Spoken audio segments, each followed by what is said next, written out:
જિલ્લાના લોકપ્રતિનિધિઓ, વિદ્યાર્થીઓ, પ્રતિષ્ઠિત વ્યક્તિઓ અને સમાજના વિવિધ વર્ગો વિકાસની પ્રક્રિયામાં જોડાય તે માટે સરકારના વિવિધ વિભાગોના શ્રેષ્ઠ પ્રોજેક્ટ, વિકાસલક્ષી કાર્યો, પ્રવાસન સ્થળો, યાત્રાધામો અને શૈક્ષણિક સંસ્થાઓ, સહકારી પ્રવૃત્તિઓ અને લોકભાગીદારી આધારિત વિકાસ મોડેલના પ્રદર્શન તથા જનજાગૃતિ માટે મહેસાણા જિલ્લામાં પ્રગતિ પથ યાત્રાનું આયોજન કરવામાં આવ્યું છે.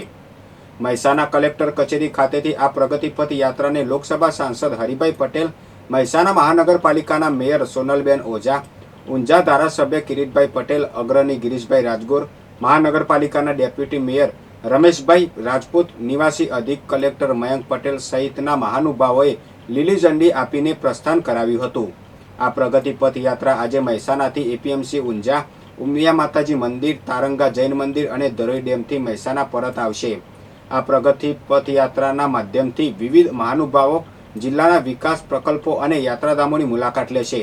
આ પ્રગતિ પથ યાત્રાના પ્રસ્થાન સમયે મહેસાણા પ્રાંત અધિકારી ઉર્વિશ વાળંદ, ડેપ્યુટી કલેક્ટર દેવાંગ રાઠોડ, નાયબ જિલ્લા વિકાસ અધિકારી ભગવતીબા રાઠોડ સહિત વિવિધ અગ્રણીઓ ઉપસ્થિત રહ્યા હતા. પોલીસ પરેડ ગ્રાઉન્ડ મહેસાણા ખાતે હાર્ટફુલનેસ સંસ્થા અને પોલીસ વિભાગના સંયુક્ત ઉપક્રમે ત્રિદિવસીય સ્ટ્રેસ મેનેજમેન્ટ કાર્યક્રમમાં 3 દિવસ માટે પોલીસ અધિકારી અને કર્મીઓને રિલેક્સેશન, ધ્યાન, આંતરિક શુદ્ધિકરણ અને પ્રાર્થના ધ્યાનના માધ્યમથી તણાવ પ્રબંધન પ્રેક્ટિકલ ટેકનિક શીખવવામાં આવી હતી.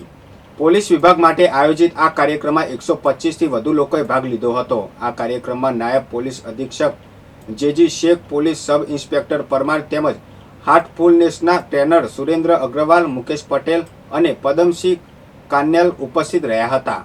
મહેસાણામાં સાયબર ક્રાઇમનો એક નવો ચોંકાવનારો કિસ્સો સામે આવ્યો છે, જ્યાં પોલીસ અધિકારીના નામે નકલી સરકારી ઈમેલ આઈડી બનાવી બેંકો સાથે મોટી છેતરપિંડીનો કારસો રચાયો. મહેસાણા તાલુકા પોલીસના મહિલા એએસઆઈ પ્રિયંકાબેન ચૌધરી જ્યારે ફરજ પર હતા ત્યારે ઇન્ડિયન ઓવરસીઝ બેંક તરફથી એક એલર્ટ ઈમેલ આવ્યો હતો. બેંકે જણાવ્યું કે તેમને પોલીસના ઓફિશિયલ ડોમેન જેવું જ દેખાતું અને એક શંકાસ્પદ મેલ આઈડી મળ્યું છે. મામલો ગંભીર જણાતા સાયબર ક્રાઇમ પોલીસે ટેકનિકલ તપાસ શરૂ કરી. તપાસમાં બહાર આવ્યું કે આ આખું નકલી સરકારી ઈમેલ આઈડી હોસ્ટિંગર ઇન્ટરનેશનલ લિમિટેડ નામના પ્લેટફોર્મ પરથી ખરીદવામાં આવ્યું હતું. પોલીસે લોગિન આઈપી અને પેમેન્ટ હિસ્ટ્રી તપાસતા જ આખો ભાંડો ફૂટી ગયો.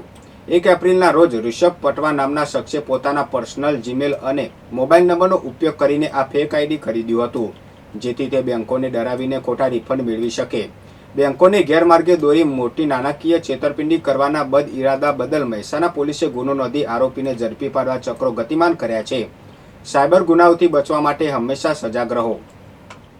વાવ પોલીસે ભાટવર ગામમાં આવેલી મોબાઈલની દુકાનમાં થયેલી ચોરીનો ભેદ ગણતરીના કલાકોમાં ઉકેલી નાખી પ્રશંસનીય કામગીરી કરી છે. સીસીટીવી ફૂટેજ અને હ્યુમન સોર્સિસની મદદથી પોલીસે ગણતરીના કલાકોમાં જ ભાટવર ગામના જ એક આરોપીની ધરપકડ કરી લીધી છે. તેની પાસેથી ચોરી થયેલા 26 મોબાઈલ ફોન અને અન્ય એસેસરીઝ સહિતનો મુદ્દામાલ પણ રિકવર કરી લેવામાં આવ્યો છે. આ સફળ કામગીરીથી સ્થાનિક વેપારીઓમાં પોલીસ પ્રત્યે વિશ્વાસ વધ્યો છે.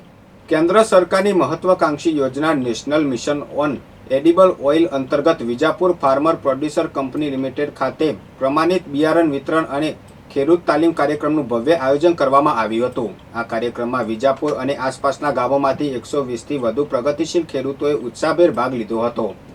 જિલ્લામાં ચાલુ ખરીફ ઋતુ દરમિયાન મગફળી અને દિવેલા જેવા પાકો માટે 500 હેક્ટરના ક્લસ્ટર બનાવીને નવીન જાતોના પ્રમાણિત બિયારણનું વિતરણ કરવાનું આયોજન છે. સમગ્ર જિલ્લામાં વિજાપુર, ખેરાલુ અને સતલાસના તાલુકાના 4 ક્લસ્ટર મળી કુલ 2000 હેક્ટર વિસ્તારમાં મગફળીના પ્રમાણિત બિયારણ વિતરણનો લક્ષ્યાંક રાખવામાં આવ્યો છે. ચોમાસાની શરૂઆત પૂર્વે જ સમયસર બિયારણ મળવાને કારણે જગતના તાતમાં ખુશીનો માહોલ જોવા મળ્યો હતો. કાર્યક્રમમાં ઉપસ્થિત મહાનુભાવોએ પોતાના સંબોધનમાં જણાવ્યું હતું કે મહેસાણા ખેતીવાડી વિભાગ દ્વારા સમયસર કરવામાં આવેલા બિયારણ વિતરણથી ખેડૂતોને મોટો આર્થિક લાભ થશે. ખેતીવાડી વિભાગની આ આધુનિક યોજનાઓ ખેડૂતોને નફાકારક ખેતી તરફ વાળીને તેમની આવકમાં વધારો કરવામાં અને દેશને તેલીબિયાના ઉત્પાદનમાં આત્મનિર્ભર બનાવવામાં અત્યંત મહત્વની ભૂમિકા ભજવી રહી છે. આ પ્રસંગે મહેસાણા જિલ્લા પંચાયતના પ્રમુખ નીતિનભાઈ પટેલ, વિજાપુરના ધારાસભ્ય ડોક્ટર સીજે ચાવડા, અગ્રણી હાર્દિકભાઈ રાજુભાઈ, મદદનીશ ખેતી નિયામક શ્રી વીએમ પટેલ, કૃષિ વૈજ્ઞાનિકો, વિસ્તરણ અધિકારી, વિવિધ ગામોના ગ્રામસેવકો તેમજ મોટી સંખ્યામાં સ્થાનિક ખેડૂતો ઉપસ્થિત રહ્યા હતા અને કાર્યક્રમને સફળ બનાવ્યો હતો.